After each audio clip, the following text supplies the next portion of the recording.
de parte de Dios. Ajá. ¿Qué más? ¿Perdón? Platicaba yo con un amigo que pasa por ahí por mi casa todavía. Ajá. Él es de otra religión y está en contra de la doctrina argentina. Y me dijo que tener mucha sabiduría es malo. Y leer mucho dicen que es muy malo. Y le digo, ¿se acuerda de Salomón que cuando Dios le pidió lo que quisiera y lo que pidió fue sabiduría? Entonces no es malo.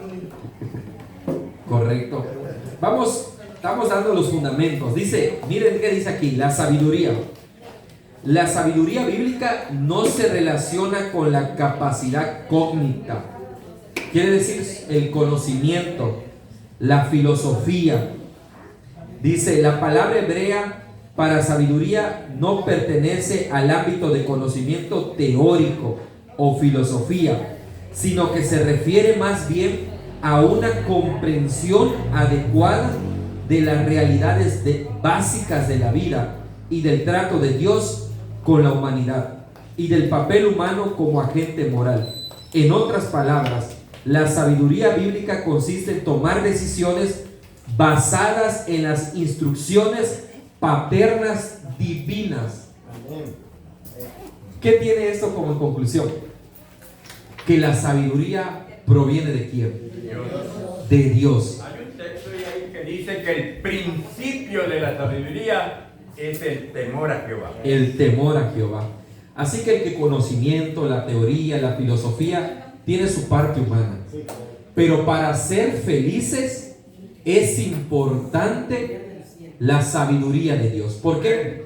Porque la sabiduría de Dios es una instrucción que nos cuida, nos provee y nos dirige en un mundo confuso. Por eso la sabiduría emana de Dios. Y termino, dice, la instrucción paterna divina entre opciones morales correctas o incorrectas entre el camino de los justos. Con esta introducción vamos a iniciar con el primer día. Dice, en mi corazón he guardado. ¿Por qué es importante guardar los dichos de Dios, los consejos de Dios? ¿Por qué es importante recordar los dichos de Dios? Adelante, hermano Rulfo. Para no pecar contra Dios. Para tener una vida recta y sin meternos tanto a los problemas, porque el apóstol Pablo menciona que la paga del pecado es muerte, y al guardar los dichos de Dios, nosotros podemos caminar en paz con una vida tranquila. Con una vida tranquila, eso es correcto. Dice el Salmo 119, dice, puntalando lo que dice Alex, ¿con qué limpiará el joven su camino? Y sigue diciendo, con todo mi corazón te he buscado, no me dejes desviar de tus mandamientos. Y otro que también dice aquí, en mi corazón he guardado tus dichos para no pecar contra ti. Bendito tú, Jehová, enséñame tus estatutos. Qué maravilloso es, ¿verdad? Porque al guardar los preceptos de Dios, de hecho en la antigüedad los hebreos o los judíos, ellos meditaban en las instrucciones que estaban en la Torah, que son los primeros 5 libros de la Biblia. De hecho, Salmos 1, 19 y 119, Nehemías fue el que les dio una revisión y él hace mucho hincapié precisamente en que estos poemas o salmos son para adquirir sabiduría o meditar sobre la sabiduría. Dice que el andar a la luz del rostro de Dios implica cumplir la ley de Dios. Miren, nosotros no podemos ser felices, no podemos adquirir sabiduría, no podemos andar una vida sin problemas separado de Dios. Si nosotros adquirimos sabiduría, proviene de Dios. Si nosotros, esto quiere decir que nosotros constantemente tenemos que andar con quién, pegado a Dios. Diga, hermano Arnulfo. Hermano, de hecho, podemos decir que hay 2 tipos de sabiduría: la sabiduría terrenal y la sabiduría divina. Porque en el mundo hay hombres muy capaces ¿verdad? Hombres que han descubierto grandes cosas, ¿sí o no? Sí. Y podemos decir también tienen sabiduría, ¿verdad? Pero es una sabiduría terrenal.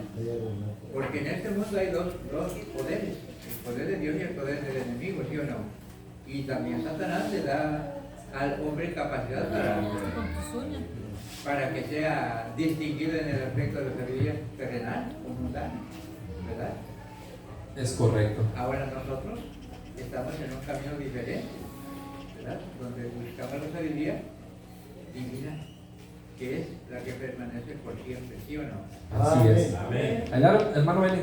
Me sorprendió el noticiero, creo que fue ayer antier, donde estaban dando la información de que la nación más sabia y poderosa puede ser México, pero es más sabia que cualquier otra nación. Hay más inteligencia en los seres humanos que en cualquier otra nación, terrenalmente hablando, pues. Es correcto. Voy a hacer un paréntesis aquí. Había un muchacho que él empezó a dar estudio bíblico y su papá decía, dale estudio bíblico por favor porque mi hijo es alcohólico. Y le decía yo, pues el único que lo puede cambiar, hermano, es Dios. Pero hay algo que me decía él, es que yo crecí, hermano. Mis padres me decían que a los 13, 14 años hay que ser hombres ya el muchacho. Entonces, para que él no aprendiera lo malo, le enseñé a tomar. Ahora el problema es que yo ya lo induje, yo conozco a Dios y me di cuenta que me faltaba sabiduría. Porque lo que el mundo dice no tiene nada que ver con la sabiduría que proviene de Dios. Ahora mi hijo tiene un problema, es alcohólico. Y mucha gente puede tomar decisiones, pero si esas decisiones no emanan de la palabra o de Dios, es posible que esa decisión no sea una decisión que edifique tu vida. Por eso dice la palabra de Dios que todo... Adelante, Paquito. Abundando a este tema, puedes tener todos los títulos habidos y por haber. Puedes ser un hombre de éxito, profesional, como dice la hermana, pero no tienes sabiduría. Tienes conocimiento. Tienes el conocimiento, el conocimiento, pues sí, todo lo tenemos, pero la sabiduría, la sabiduría viene de Dios. Luego Santiago dice que esté falto de sabiduría. Demándele a Dios. Para concluir este día, nada más quiero leer un párrafo que dice: guardar los mandamientos de Dios no tiene nada que ver con una observancia legalista de normas divinas. Al contrario, consiste en un buen entendimiento de la diferencia entre lo correcto y lo incorrecto, entre el bien y entre el mal. Así que, hermanos, ¿qué debemos guardar en nuestro corazón? Los dichos preceptos de Dios, que al final va a ser beneficiosos para quién. Pero cuando habla de Para- los dichos, habla de los 10 mandamientos de la ley de Dios que la tenemos que guardar en nuestro corazón. En nuestro corazón. El segundo día es: enséñanos a contar nuestros días. ¿Cuál fue el dilema o cuál es el dilema del ser humano?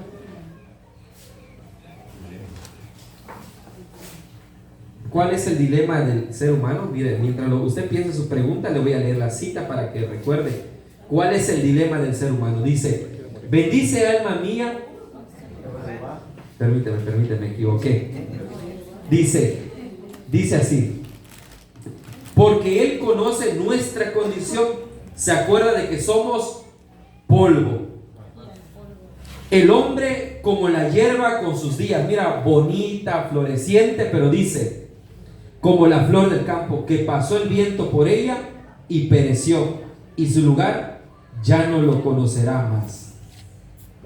¿Cuál es el dilema del ser humano? La brevedad de la vida. La brevedad de la vida. La vida del ser humano, dice la Biblia que mucho exagerado, 80. Yo hoy conozco hermanos que tienen más de 80. 70 más que los Pero, ¿cuánto es esto comparado con la eternidad? Para Dios un año es como un año es como un día. Dice la Biblia que para Dios 1000 años nuestros es una vigilia para Él, dice la escuela. O sea, una vigilia son 4 horas. Adelante, hermana. Y fíjate que conforme acerca la venida del Señor, ya la gente vive menos y como que quisiera decir, como que la juventud, bueno, con respeto, con mucho respeto y cariño a los jóvenes, ¿no?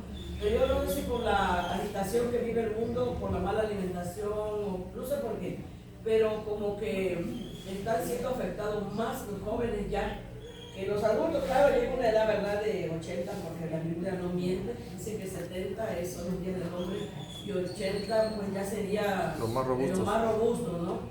Pero sin embargo, nosotros, en los tiempos antiguos, los tiempos bíblicos, la gente vivía 900 y tantos de años. Decía un pastor, dice, un hombre de 100 en aquel tiempo era un chamacón. Una persona de 100 años, una mujer, era una muchacha, una chamacona. ¿Te imaginas? Un chamacón de 100 años. Y hoy de 100 años son un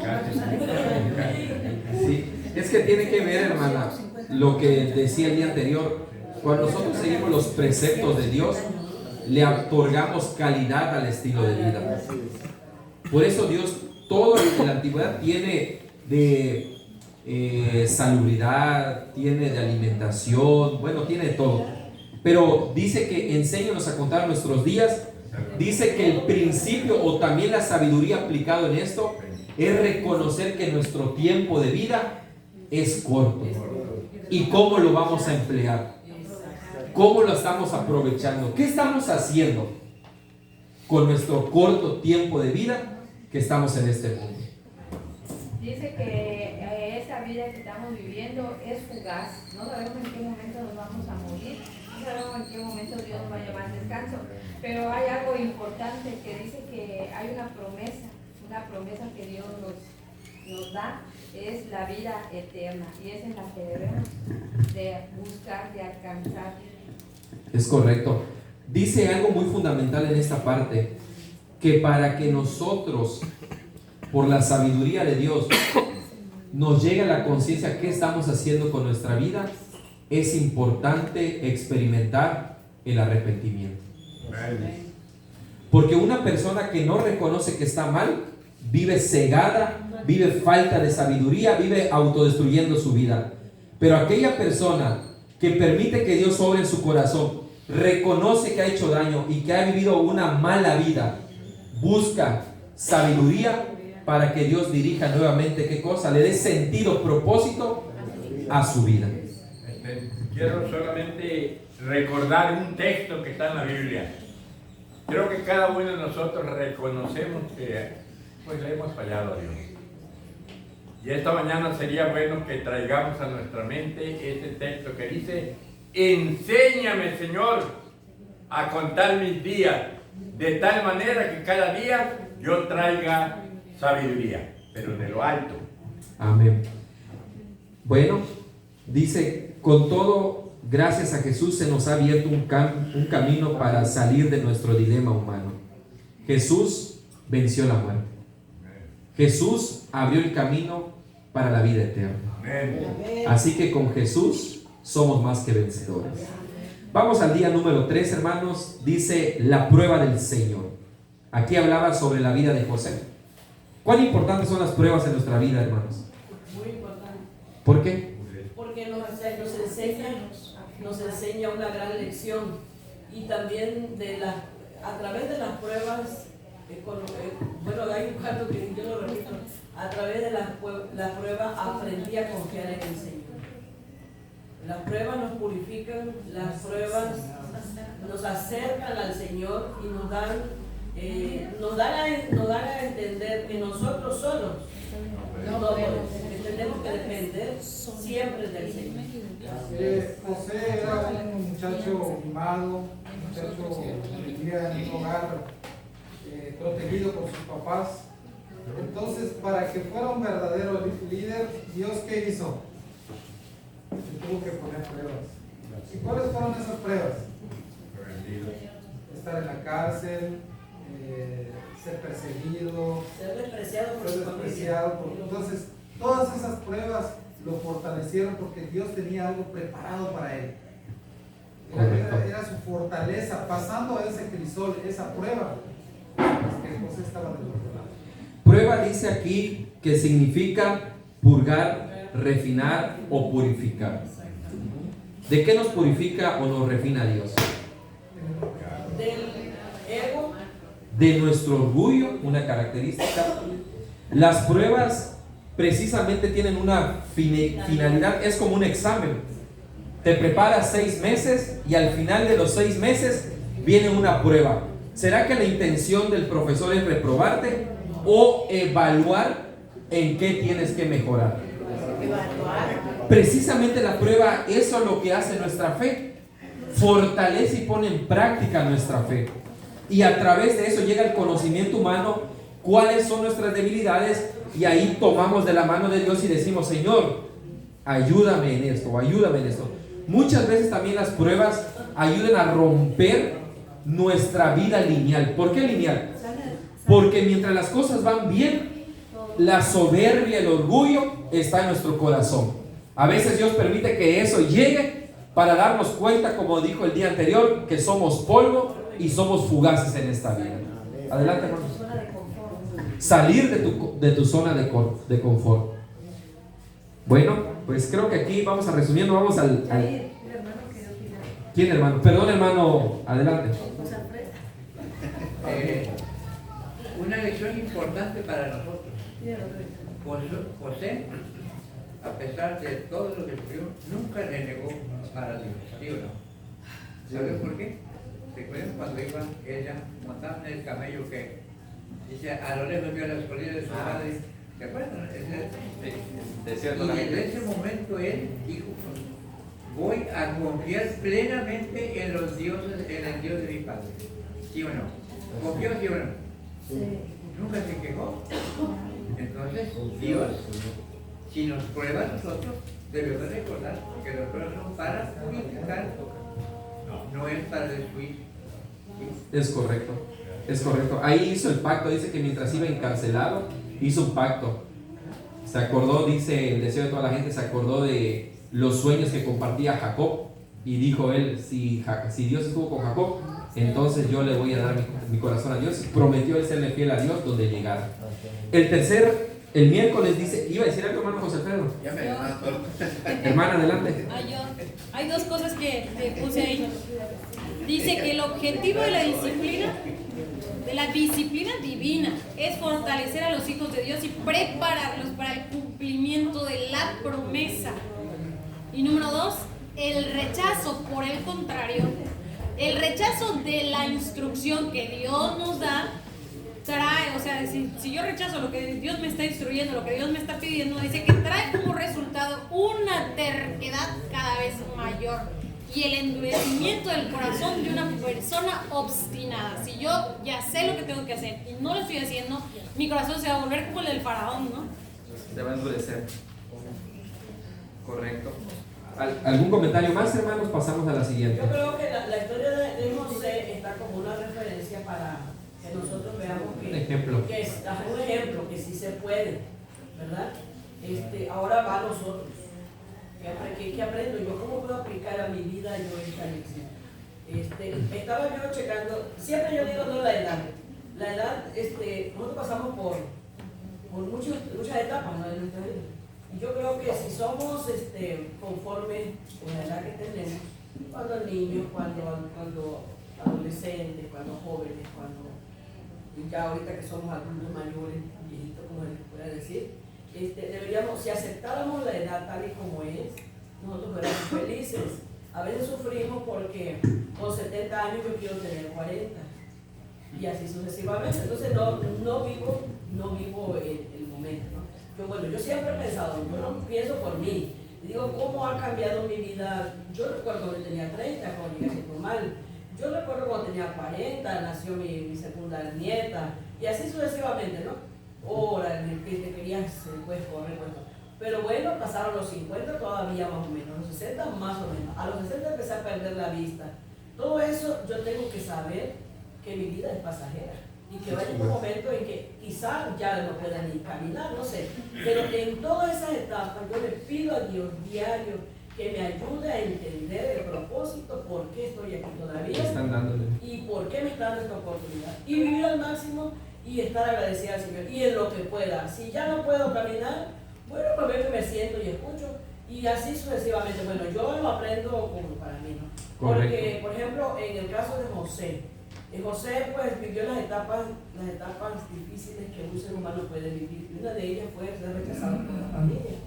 Eso a nosotros nos debe alentar de que si nos ponemos a Dios en primer lugar en nuestra vida, sí se puede superar todo esto.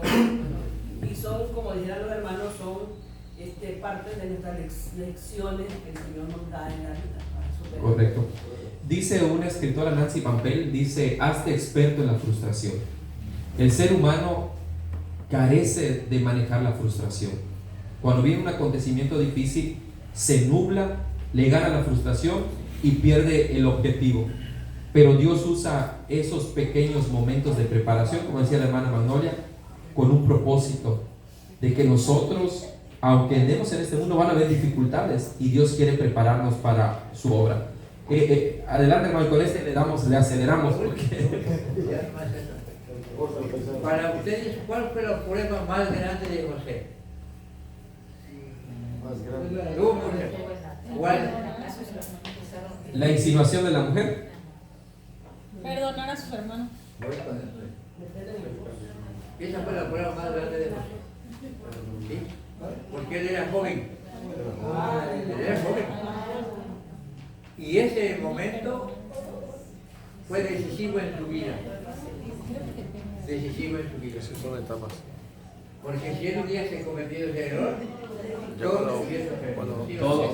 Si hubiese pasado. Eso es lo que, fíjense que muy buen punto, hermano. ¿Qué es lo que Satanás quiere destruir en tu vida? Cuando tú tomas una mala decisión, tal vez en el momento no se ve, pero a largo plazo los escombros te van a alcanzar. El tercero habla sobre la oración. ¿Qué oraba el salmista? Y eso está en el Salmo 141:4, que dice: no dejes que se incline mi corazón a cosa mala, para hacer obras impías con las que hacen maldad, y que no coma yo de sus deleites. Adelante, Yair. Bueno, yo nada más quería complementar algo de la parte de hace ratos. Es que, no, sí, pero es que se me hace interesante esto. El hermano preguntaba cuál era el ¿cómo se llama? La prueba más difícil. Y es que todo tiene que ver con las edades. Porque, por ejemplo, para mí la prueba más difícil era perdonar a sus hermanos.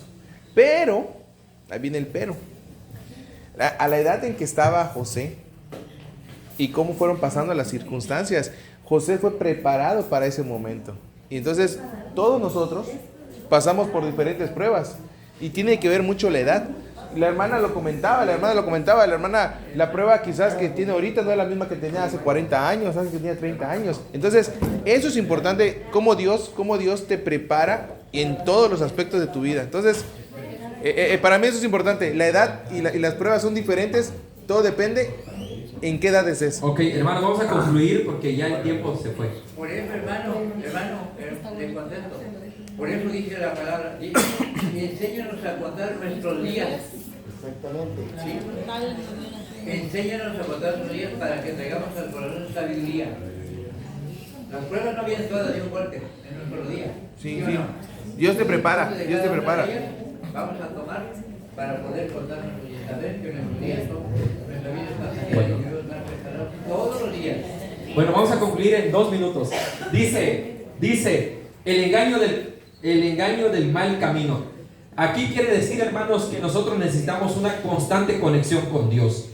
El que dice he aceptado a Dios y deja de buscar a Dios, tarde o que temprano su corazón se va a apartar de Dios y va a empezar a hacer cosas que no son gratas y va a autodestruir su vida. Ahí concluimos. ¿Está bien? Así debemos hacer la escuela sabática. El último punto, bendiciones de una vida recta.